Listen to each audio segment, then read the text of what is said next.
అనుపమ్ సింగ్ ఐక్యరాజ్య సమితిలోని భారత శాశ్వత మిషన్లో ఫస్ట్ సెక్రటరీ. పాకిస్తాన్ పాలిట శివంగి. కాశ్మీర్ సహా ఏ అంశంపై పాక్ నోరు జారినా తాట తీసే వరకు నిద్రపోరు ఆమె. తాజాగా మానవ హక్కుల మండలిలో అదే జరిగింది. సింధు జలాల ఒప్పందంపై ముసలి కన్నీరు కార్చిన ఉగ్రదేశం తుక్కురోగొట్టారు. పాకిస్తాన్ ఫ్రాంకెన్స్టైన్ స్టేట్ అంటే సొంతంగా సృష్టించిన భూతం చేతులను నాశనమయ్యే దేశంగా అభివర్ణించి ఏకిపారేశారు. ఒక్క ముక్కలో చెప్పాలంటే పాకిస్తాన్పై శివంగిలా విరుచుకుపడిపోయారు. అంతర్జాతీయ వేదికపైనే పాకిస్తాన్కు చుక్కనీరు కూడా రాదు. ఎవరితో చెప్పుకుంటావో చెప్పుకోమని మాస్ వార్నింగ్ ఇచ్చారు. ఇంతకు సింధు నదీ జలాల సాక్షిగా భారత్ పాకిస్తాన్ మధ్య జరుగుతున్న చర్చ ఏంటి? అంతర్జాతీయ వేదికపైనే పాకిస్తాన్ చుక్కనీరు కూడా వెళ్ళదని అనుపమ సింగ్ ఎలా చెప్పారు? Let's watch this story. India Pakistan మధ్య మళ్లీ సింధు జలాల రచ్చ. బుట్టో బెదిరింపులు, ఒక్క చుక్క ఇచ్చేది లేదన్న శివంగి. మోదీ की ये भूल है, पूरा पाकिस्तान इनका मुकाबला करने के लिए तैयार है. And yet Pakistan calls itself a victim of terrorism. Indeed, a paradox which only Pakistan could sustain. It is a living example of a Frankenstein state which is shocked when its own monster bites back. ఎవరి అనుపమా సింగ్ ఉగ్రదేశాన్ని ఎలా ఎండగట్టారు? శత్రువును చంపాలంటే యుద్ధం చేయాల్సిన పని లేదు, ఆయుధాలు ఉపయోగించాల్సిన అవసరమూ లేదు. జస్ట్ ఆనుపానులు తెలుసుంటే చాలు. ఆ ఒత్తిడి కథ మొత్తాన్ని మార్చేస్తుంది. ఈ లెక్కలో మోడీ సర్కార్కి చాలా బాగా తెలుసు. గతేడాది పహల్గామ్ ఉగ్రదాడికి ప్రతీకారంలో అలాంటి వ్యూహాన్నే అమలు చేసింది. 2024లోనే చినాబ్ నదీ జలాలను పాకిస్తాన్కు కాకుండా చేసింది. ఆ తర్వాత రావి రివర్పై ప్రాజెక్టును కంప్లీట్ చేసి మరో బిగ్ షాక్ ఇచ్చింది. గతేడాది ఏకంగా 6 దశాబ్దాల సింధు జలాల ఒప్పందాన్ని నిలిపేసి పాకిస్తాన్ని ఎడారిగా మార్చాలని డిసైడ్ అయింది. నీళ్లు రక్తం కలిసి పారవని క్రిస్టల్ క్లియర్ క్లారిటీ ఇచ్చింది. అందులో భాగంగానే సింధు నదిపై భారీ ప్రాజెక్టులు నిర్మిస్తూ పాకిస్తాన్కు జలాలు వెళ్లకుండా అడ్డుకుంటుంది. భారత ప్రయత్నాలు ఇప్పుడు ఫలితమిస్తున్నాయి. కరాచీలో నీటి సంక్షోభం తలెత్తడానికి రీజన్ అదే. కరాచీలో సుమారు 3 కోట్ల మంది తీవ్రమైన నీటి సంక్షోభంతో అల్లాడుతున్నారు. సింధు జలాల నిలిపివేత ఉగ్రదేశం పాలిట ప్రాణ సంకటంగా మారింది. ఒక్క కరాచీలోనే కాదు, ఆల్మోస్ట్ పాకిస్తాన్ వ్యాప్తంగా ఇలాంటి పరిస్థితులే ఉన్నాయి. ఇంతటి సంక్షోభం తలెత్తినప్పుడు ఏ దేశ పాలకులైనా ఏం చేస్తారు? భారత్తో చర్చలకు సిద్ధపడతారు. ఉగ్రవాదాన్ని వీడుతామని హామీ ఇచ్చి గొంతు తడుపుకుంటారు. కానీ అలా చేస్తే వాళ్ళు పాకిస్తాన్ పాలకులు ఎలా అవుతారు? ఎప్పట్లానే మన దేశంపై బెదిరింపులకు దిగారు. పాకిస్తాన్ను ఎడారిగా మార్చాలని చూస్తే అంతు చూస్తామంటూ నోటికొచ్చింది పేలారు. मोदी कहता है कि हमारा पानी रोकेगा. मोदी कहता है कि वो इंडस वाटर ट्रीटी को नहीं मानता. जनाब स्पीकर, मोदी की ये भूल है, पूरा पाकिस्तान इनका मुकाबला करने के लिए तैयार है, इनकी साजिशों को नाकाम करने के लिए तैयार है.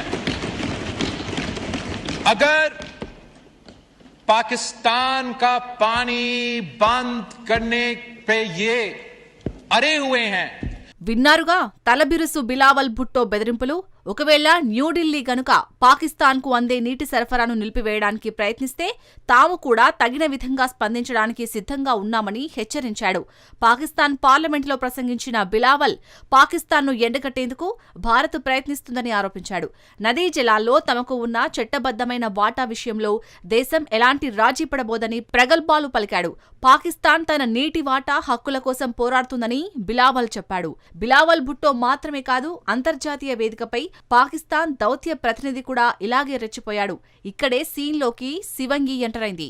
ఐక్యరాజ్య సమితి మానవ హక్కుల మండలిలో భారత ప్రతినిధి అనుపమా సింగ్ పాక్ పై విరుచుకుపడిపోయారు. That a state which exports terror as an instrument of policy continues to demand the privileges of cooperation predicated on goodwill and friendship. It is equally undeniable that the treaty is now outdated. No technical arrangement can remain frozen in time while the world around it is transformed. A treaty negotiated in 1960 cannot be treated as a perpetual entitlement, which is insulated from accountability, detached from present-day realities, and untouched by the profound changes of the past 6 decades. The escalating impacts of climate change, advances in technology, and the growing imperative for sustainable clean energy demand a re-evaluation of the treaty's relevance and applicability. Mr. Vice President, instead of coveting Indian territories, Pakistan would serve itself and its people. Sindhu జలాల ఒప్పందం విషయంలో పాకిస్తాన్కు అనుపమా సింగ్ ఇచ్చిన crystal clear clarity ఇదే. పాత ఒప్పందానికి ఇప్పుడు కాలం చెల్లిపోయిందని గట్టి హెచ్చరికలు చేశారు. భారత్పై పాకిస్తాన్ చేసిన ఆరోపణలను పూర్తిగా తోసిపుచ్చారు. సింధు జలాల ఒప్పందంపై ఇండియా వైఖరి అత్యంత స్పష్టంగా ఉందన్నారు. ఒకవైపు ఉగ్రవాదాన్ని ప్రభుత్వ విధానంగా మార్చుకున్న పాకిస్తాన్ అంతర్జాతీయ సహకార ఫలాలను డిమాండ్ చేయడం ఆ దేశ అవివేకానికి నిదర్శనమన్నారు. 1960లో కుదిరిన ఈ ఒప్పందం ప్రస్తుత పరిస్థితులకు, మారుతున్న ప్రపంచ పరిణామాలకు ఎంత మాత్రం సరిపోదని తేల్చి చెప్పారు. కాలం మారిందని, అలాగే ఒప్పందం కూడా మారాల్సిందే అని స్పష్టం చేశారు. 6 దశాబ్దాల నాటి ఈ ఒప్పందాన్ని ఎప్పటికీ చెక్కు చెదరని శాశ్వత హక్కుగా లేదా జవాబుదారీతనం లేని అధికారంగా భావించలేమని స్పష్టం చేశారు. అనుపమా సింగ్ సింధు జలాల వివాదం దగ్గరే ఆగిపోలేదు. కాశ్మీర్ టార్గెట్ గా పాకిస్తాన్ చేస్తున్న కుట్రలను బట్టబయలు చేశారు. Jammu and Kashmir was, is and will always remain an integral and inalienable part of India. The only unresolved issue is Pakistan's illegal occupation of Indian territories and their return. Mr. Vice President, Pakistan's propaganda cannot obscure the reality of repression in Pakistan-occupied Jammu and Kashmir. The ongoing tragedy in Rawalakot, the killing of hundreds of civilians and the brutal crackdown across Pakistan-occupied Jammu and Kashmir are the predictable outcome of a system built on forcible occupation and sustained through repression. Decades of military land grabs, demographic engineering, and the denial of basic freedoms have brought matters to a point where even demand for bread, electricity, rights and dignity are met with bullets and brutality. Kashmir అంశాన్ని అంతర్జాతీయ వేదికలపైకి తెస్తున్న పాకిస్తాన్ శైలిని తీవ్రంగా ఎండగట్టారు అనుపమ. జమ్మూ కాశ్మీర్ ఎప్పటికీ భారత్లో అంతర్భాగమే. అక్కడ తేలాల్సిన ఒకే ఒక అంశం పాకిస్తాన్ అక్రమంగా ఆక్రమించిన భారత భూభాగాలను తిరిగి అప్పగించడమే అని స్పష్టం చేశారు. అక్కడితో ఆగలేదు. పాక్ ఆక్రమిత కాశ్మీర్లోని రావలాకోట్ వంటి ప్రాంతాల్లో ఇటీవల జరిగిన పౌరుల ఆందోళనలు, వాటిపై పాక్ సైన్యం జరిపిన కాల్పులను ఆమె ప్రస్తావించారు. బలవంతపు ఆక్రమణ, దశాబ్దాల సైనిక భూకబ్జాలు, ప్రాథమిక హక్కుల నిరాకరణకు పరాకాష్టే అక్కడ జరుగుతున్న హింస. ప్రజలు కూడు, కరెంట్, గౌరవం, హక్కుల కోసం అడుగుతుంటే పాకిస్తాన్ ప్రభుత్వం బుల్లెట్లతో, క్రూరత్వంతో సమాధానమిస్తుందని దుయ్యబట్టారు. పాకిస్తాన్ ఉగ్రవాదానికి మద్దతిస్తూ ఇప్పుడు తానే బాధితురాలనని చెప్పుకోవడం పైన ఆమె మండిపడ్డారు. ఉగ్రవాదులకు ఆశ్రయం ఇవ్వడం, శిక్షణ ఇవ్వడం, వారిని మోహరించడం తమ ప్రభుత్వ విధానమని స్వయంగా ఆ దేశ రక్షణ మంత్రి గొప్పలు చెప్పుకున్నారు. అలాంటి దేశం ఇప్పుడు ఉగ్రవాద బాధితురాలనని అనడం ఒక విచిత్రం. ఈ మొత్తం వ్యవహారంలో పాకిస్తాన్ను ఫ్రాంకెన్స్టైన్ స్ట్రెయిట్ అంటే సొంతంగా సృష్టించిన భూతం చేతిలోనే నాశనమయ్యే దేశంగా అభివర్ణించడం highlight. This is the country where the sitting defense minister boasts of hosting, training and deploying terrorists as state policy, and yet Pakistan calls itself a victim of terrorism. Indeed, a paradox which only Pakistan could sustain. It is a living example of a Frankenstein state which is shocked when its own monster bites back. అంతర్జాతీయ వేదికపై పాకిస్తాన్ను తూర్పారాబెట్టిన అనుపమా సింగ్ గురించి ప్రత్యేకంగా చెప్పుకోవాలి. ఆమె భారత్కు చెందిన అత్యంత ప్రతిభావంతమైన యువ దౌత్యవేత్త. ప్రస్తుతం ఆమె ఐక్యరాజ్యసమితిలోని భారత శాశ్వత మిషన్లో ఫస్ట్ సెక్రటరీగా బాధ్యతలు నిర్వర్తిస్తున్నారు. అంతర్జాతీయ వేదికలపై పాక్ భారత్కు వ్యతిరేకంగా చేసే దుష్ప్రచారాన్ని, తప్పుడు ఆరోపణలను తనదైన దౌత్య విమర్శలతో తిప్పికొట్టడంలో గుర్తింపు తెచ్చుకున్నారు. ముఖ్యంగా ఐక్యరాజ్యసమితి మానవ హక్కుల మండలి సమావేశాల్లో పాకిస్తాన్ వైఖరిని ఎండగట్టడంలో ఆమె శైలి అగ్రెసివ్ గా ఉంటుంది. కాశ్మీర్ అంశాన్ని పాకిస్తాన్ ప్రతిసారి అంతర్జాతీయ వేదికలపైకి తేవడాన్ని ఆమె తీవ్రంగా ఖండించారు.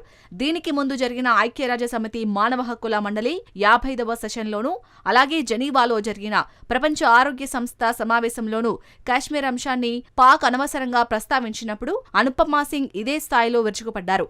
ఉగ్రవాదాన్ని ఒక పరిశ్రమలా పెంచి పోషించే దేశానికి భారత అంతర్గత విషయాలపై మాట్లాడే అర్హత లేదని ఆమె పాకిస్తాన్కు గట్టిగా బుద్ధి చెప్పారు. అందుకే నెటిజన్లు ఆమెను శివంగిగా పిలుస్తున్నారు. ఇక తాజా వివాదానికొస్తే పాకిస్తాన్ ప్రస్తుతం ఎదుర్కొంటున్న ఆర్థిక దివాలా, అంతర్గత నీటి కొరతకు ఆ దేశ పాలకుల అసమర్థతే ప్రధాన కారణం. తమ దేశంలోని పంజాబ్ ప్రావిన్స్ ఎక్కువ నీటిని దోచేస్తూ సింధ్, బలూచిస్తాన్ ప్రాంతాలను ఎండగడుతుంటే ఆ నెపాన్ని భారత్ పైకి నెట్టి జనాన్ని తప్పుదోవ పట్టించాలని బిలావల్ భుట్టో వంటి నేతలు చూస్తున్నారు. కానీ భారత్ ఈసారి గట్టిగా డిసైడ్ అయింది. రక్తం, నీళ్లు కలిసి ప్రవహించవు అన్న ప్రధాని మాటలను ఐక్యరాజ్యసమితి వేదికగా అనుపమా సింగ్ మరోసారి స్పష్టం చేశారు. ఒకవైపు ఉగ్రవాదాన్ని పెంచి పోషిస్తూ, మరోవైపు అంతర్జాతీయ ఒప్పందాల పేరుతో భారత్ నుండి నీటిని ఆశించడం కుదరదని తేల్చేశారు.